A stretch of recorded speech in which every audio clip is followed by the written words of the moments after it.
네, 3월 마지막 날에 올라가는 영상입니다. 서울 대전 청사 리뉴얼편과 서울 원주 리뉴얼편이 공개됐습니다. 오른쪽 위에 차례대로 나가는 링크를 선택해서 클릭하시면 영상을 보실 수 있으니까 많이 시청해주시면 감사드리겠습니다. 부천 소사 공영차고지 양재간 엠버스가 예정되고 있죠. 소세올역 중흥 S클래스, 범박동 행정복지센터, 옥길동, 스타필드, 소사경찰서, 양곡 도매시장, 매원시민의 숲, 양재역 서초구청 등에 정차하는 것으로 구성됩니다. 평범한 광역버스 입찰로 진행되면 모를까 좀 흥미로운 내용이 나왔는데 오늘 결과가 발표됐습니다. 부천 양재 엠버스 노선에서 이번에 금호 고속이 운송사업자로 선정됐습니다. 소신여객과 경쟁이 성사됐고 기술 능력과 입찰 가격에서 모두 높은 점수를 받았습니다.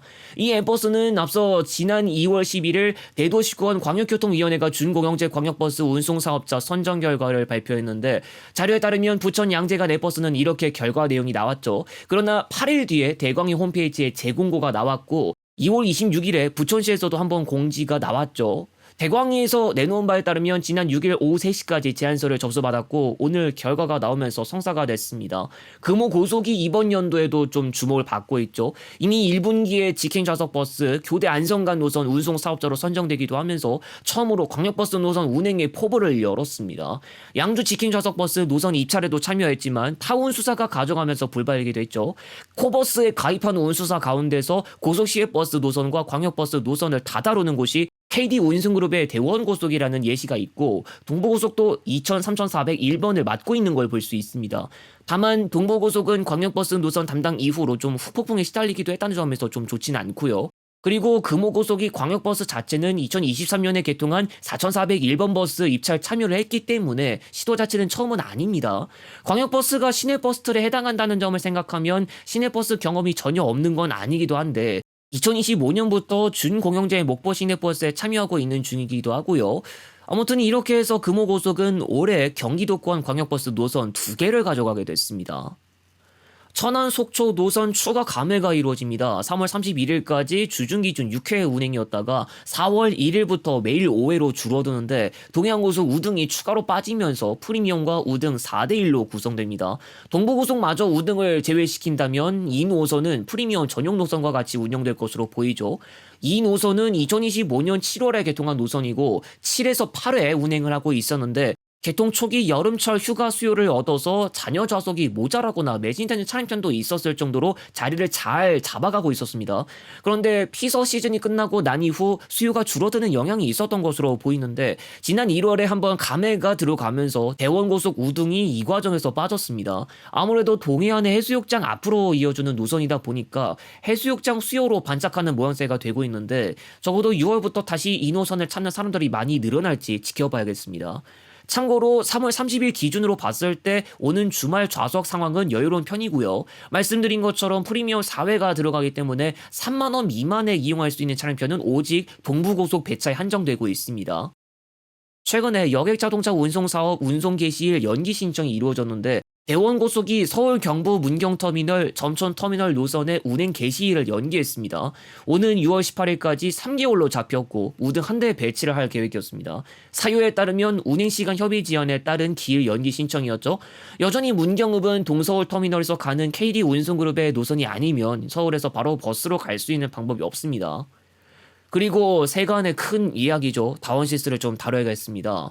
다원시스의 EMU 150 그러니까 ITX맘의 1, 2차 계약분이 지난 19일에 계약 해지 예정을 알렸고 지난 27일 결국 해지를 알리는 메시지가 나왔습니다. ITX맘은 2023년 9월부터 정식 운행을 시작한 열차인데 다원시스의 납품 능력이 도마 위에 올랐죠. 2018년 1차, 2019년 2차 계약분을 진작에 다 납품해야 했고 ITX맘이 노후된 무궁화호에 빈자리를 메꿔줄 열차이기도 한 점에서 코레일 일반 열차의 대규모 신차 교체라는 막중한 사업이기도 했습니다. 그러나 최근 기준에서도 1, 2차 계약분 모두 미납된 차량들이 있고 지난해 국정감사에서도 다원시스 공장에서 제대로 생산이 되지 않았다는 점 등이 지적되기도 했습니다.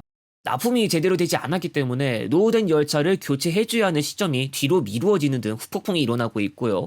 늦게 납품한 것도 나빴는데 운행을 개시한 이후에도 안 좋은 말들이 나왔죠. 의자 착석감이 편하지 않는다는 건 물론 객실 밖에 있는 자판기가 가동되는 모습을 본 적이 없었다던가 중량 설계의 결함도 있었고요. 열차 앞부분의 연결기가 제대로 작동하지 않아서 복합 운행을 못하는 경우도 있었고 발판도 그렇고 내부로 물 샌 적도 있다고 언급이 된 적이 있었죠. 그런 말씀을 하실 것 같은데 왜 그때 현대로템에서 안 했던 것이냐고 질문을 던질 겁니다. 2018년 4월 5일에서 7월 29일 사이 현대로템은 입찰 제한 제재를 받고 있었는데 방사청으로부터 부정당업자 제재를 받은 바가 있었죠. 기차 제조 경험이 있는 현대로템이 참여할 수 없었기 때문에 다원시스나 우진산전 같은 곳 말고는 남은 곳이 없었고요. 첫 입찰에서 우진산전이 가져갈 수도 있었는데 당시 규정 위반으로 반려되고 그 뒤에 결국 다원시스가 가져갔는데 문제는 도시철도 열차를 만든 경우도 별로 없는 데다가 국내에서 기차 운행을 위한 열차를 만든 경험이 없다는 거죠. 노인 시절까지 포함하면 도시철도 열차마저도 문제점들이 보고되는데 어떻게 보면 이때부터 스노우볼이 정말 커지기 시작했을 수밖에 없는 일이었습니다. 2023년 9월에 정식 데뷔하고 이에 맞춰서 한국철도공사 등에서도 프로모를 해주면서 띄운 열차인데 정작 새로운 페이스가 부실해서 상황이 최악으로 치닫고 있었습니다. 또 3월 30일에 다원시스는 수원 회생법원에 회생 절차 개시를 신청했습니다. 최근 외부 감사인이 의견 거절을 하면서 상장 폐지 가능성이 열렸는데 다원시스는 지난해 영업 손실 1,081억 원, 당기순 손실 1,924억 원, 유동부채가 유동자산을 6,975억 원을 초과하면서 계속 기업 불확실성과 감사 범위 제한이라는 이유가 발생했습니다. 다원시스는 엔지니어링 공제조합의 최대 주주 지분을 매각하고 제3자 배정 방식의 유상증자 자금도 유치할 계획이었지만 이번에 회생 절차를 신청하면서 철회됐습니다. 지난해 7월 215억 원 규모의 전환사채가 발행됐는데 투자자들의 손실 처리가 1년도 안 되어서 나올 상황에 처했습니다. 업계 관계자는 자본 잠식 상태의 재무 리스크에다가 사업도 쉽지 않아 회생 가능성이 희박하고 엔지니어링 공제조합 외에 다른 인수자가 나타날지도 의문이라고 밝혔습니다. 4월 중 공개를 목표로 인천공항 지방구간 에피소드를 계획하고 있습니다. 4월 17일 베트남의 선푸꾸옥 항공 취항이 예정되고 있죠. 취항까지 앞으로 2주가량 남았습니다. 다음 영상에서 다시 오겠습니다.